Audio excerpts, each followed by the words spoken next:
खुलुमबाय आंनि मुलुगनां बड' निउस चेनेलाव गासैखौबो गोसो गोथारै बरायहरनाय जाबाय।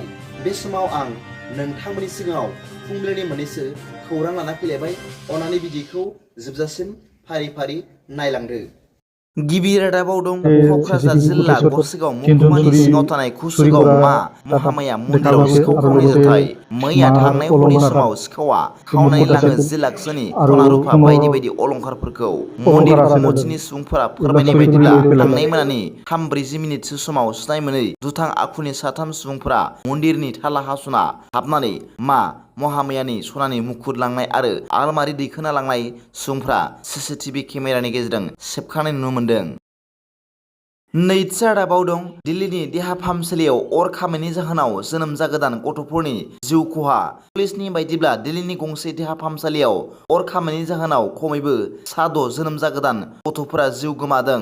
भारतनि राजथावनि बिबेक बिहार ओनसोलनि गंसे देहा फाहामसालियाव थांनाय सुनिबारनि बेलासियाव अर नांदोंमोन। गागि पुलिस मावख'गिरि सुरेन्द्र चौधुरीया बुंदोंमोन दि इउनिटआव 19 गथ'फोर दंमोन। अर नांनायनि सिगां गुबुन सासेया थैदोंमोन।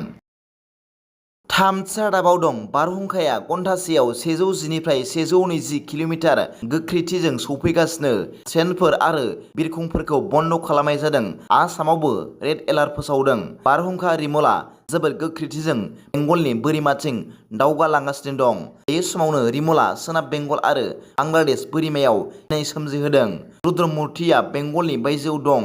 सोनाब बेंगलाव बिरखंफोरजों लोगोसे ट्रेन सालायनायजों रिमलनि गोहोमखौ सिगांनिफ्रायनो बन्द खालामनाय जादों। रिमलनि गोहोमखौ नोजोर होनानै बोथोर बिगियान मिरुआ आसामाव रेड एलार्ट फोसावदों। सोनाब बेंगलाव फुंनि समाव बारहुंखा फैनो हागौ होनना फोरमायदों। रिमलआ घन्टासेयाव 110 निफ्राय 120 किल'मिटार गोख्रैथिजों दावगालांगासिनो दं।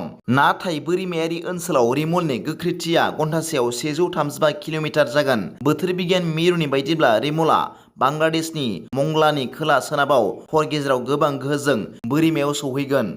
सोनाब बेंगलाव रिमलनि थाखाय गोबां ट्रेनफोरखौ बन्द खालामनाय जादों। हरनि 11 रिंगानिफ्राय फुंनि 6 रिंगासिम गोबां ट्रेनफोरखौ दोनथ'नाय जादों। फ्राय गासैबो हरनि ट्रेननि दावबायनायखौ जर'खायै सियालदह स्टेशननिफ्राय बन्द खालामनाय जादों। कलकातानि नेताजी सुभाष चन्द्र बस गेजेर हायुंआरि बिरखं गाथोनखौ फ्राय 21 घन्टानि थाखाय दोनथ'नाय जादों।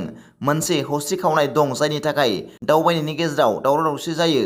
मैया रबिबारनि सानजौफुनि 2 रिंगानिफ्राय दिनै समबारनि फुंनि 9 रिंगासिम गासिबो बिरखंफोरखौ टेक अफ आरो लेन्डिंखौ दोनथ'नाय जादों। नखरारि आरो हादोर गेजेरारि बिरखंफोरखौ दोनथ'नाय जादों। ब्रैथि रादाबाव दं आसामाव आयेन बेरेखा रेड हल खनियाव 3 खैला खनिगिरिफोरनि जिउ खहा जानायनि सन्देह दं। आसामनि तिनिसुकियाव हा गिसिखानाया आयेन बेरेखा रेड हल खनियाव 3 खैला खनिगिरिफोरखौ फान्दायदों।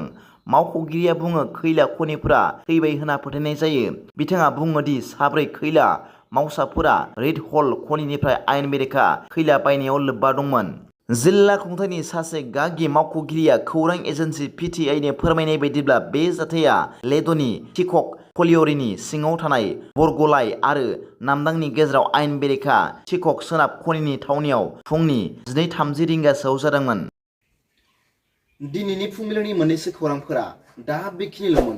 भिडिअखौ मोजां मोनदोंब्ला आंनि बे मुलुगनां बड' निउस चेनेलखौ अन्नानै साबस्क्राइब खालाम। जायफ्रा गोदानै नायदोंब्ला एसेनोसै, गोजोन्थों।